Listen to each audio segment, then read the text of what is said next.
Dear students, आज हम discuss कर रहे हैं मेमोरेंडम ऑफ एसोसिएशन का पार्ट 7th।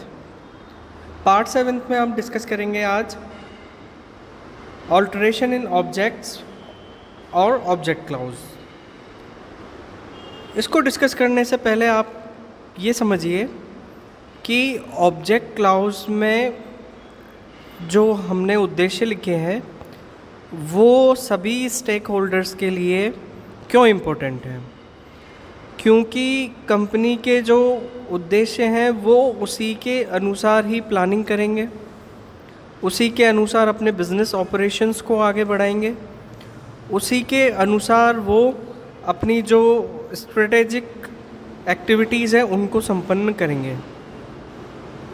यदि ऑब्जेक्ट्स में चेंज है तो हो सकता है कि किसी स्टेक होल्डर को उन ऑब्जेक्ट्स पे आपत्ति हो, और ऐसा इसलिए भी हो सकता है कि जो कैपिटल रेज करी है शेयर होल्डर से और दूसरे जैसे कि डिबेंचर होल्डर से या और किसी दूसरे मीन से, और उस बीच में उन्होंने वो कैपिटल पूरी तरह से खर्च नहीं की है, अभी बची हुई है, उस केस में जिनसे भी उन्होंने कैपिटल रेज की है उनसे सहमति लेना अत्यंत आवश्यक है। तो इसी बिहाफ पर, इसी बेस पर दो कैटेगरीज बनती हैं ऑब्जेक्ट क्लाउज को चेंज करने की। पहली, alteration where company has utilised money out of the money raise through prospectus. जब कंपनी ने प्रोस्पेक्टस के थ्रू जो कैपिटल रेज करी है वो स्पेंड कर दी है। उसके बाद आता है दूसरी वेज। यहाँ पर ये इसलिए इम्पोर्टेंट है कि यहाँ पर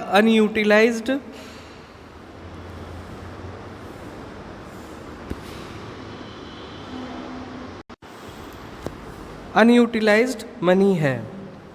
इस केस में उनको क्या करना है, उनको स्पेशल रेजोल्यूशन पास करना होगा अपनी मीटिंग में, और कुछ ऐसे पॉइंट्स हैं जिनके ऊपर उनको notice of postal ballot issue करना पड़ेगा।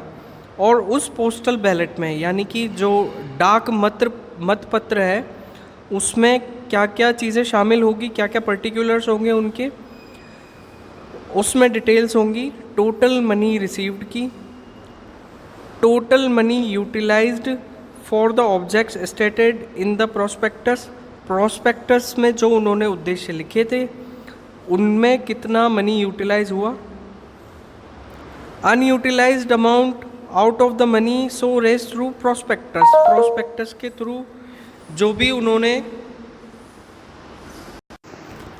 मनी रिसीव किया था उसमें से अनयूटिलाइज्ड कितना पार्ट है, particulars of the proposed alteration change in the objects, क्या क्या चेंज वो करना चाहते हैं, justification for the alteration change in the objects की उद्देश्य क्यों चेंज किए जा रहे हैं इसका जस्टिफिकेशन होना चाहिए, amount propose to be utilised for the new objects, नए उद्देश्यों के लिए कितना अमाउंट चाहिए, estimated financial impact of the proposed alteration on the earnings and cash flow of the company, जो उद्देश्य बदले जाएंगे उनका जो प्रभाव है उनके कैश फ्लो पर और उनकी अर्निंग्स पे, उसको यहाँ पर बताना ज़रूरी है।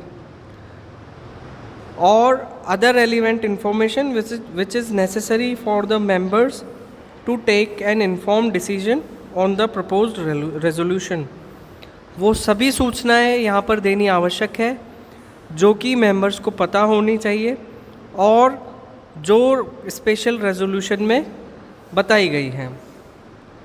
इसके बाद क्या है, publication of details of resolution.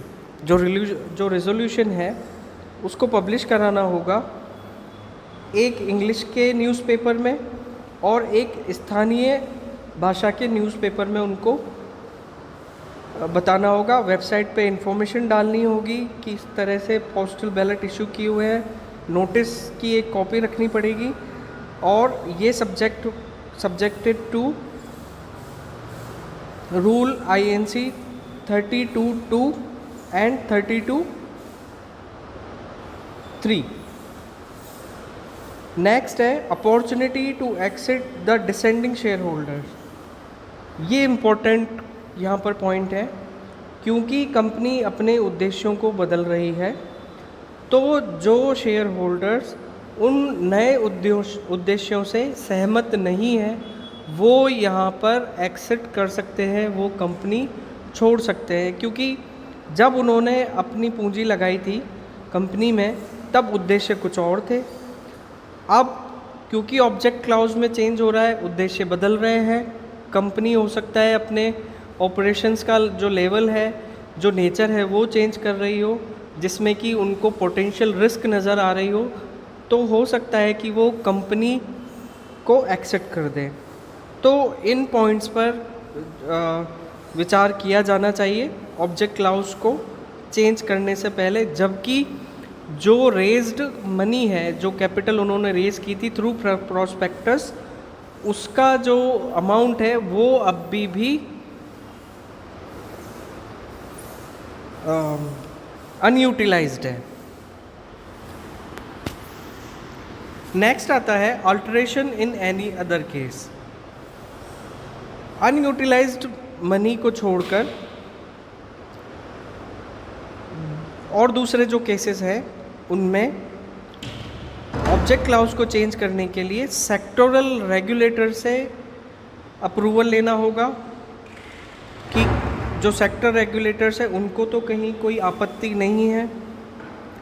फिर वो जो NOC है, वो जो डॉक्यूमेंट्स हैं उनको फाइल करना होगा रजिस्ट्रार के साथ में शुरू से ही, और उसके बाद में जो कंपनी है उसका रजिस्ट्रेशन होगा और ऑल्टरेशन का सर्टिफिकेट दिया जाएगा। और इसका जो इफ़ेक्ट होता है वो है कि जो ऑब्जेक्ट क्लाउज है वो सभी कंपनी एक्ट 2013 के प्रोविजंस के अकॉर्डिंग ही होना चाहिए। नेक्स्ट लेक्चर में हम डिस्कस करेंगे ऑल्टरेशन ऑफ लायबिलिटी और लायबिलिटी क्लॉज को। Thank you.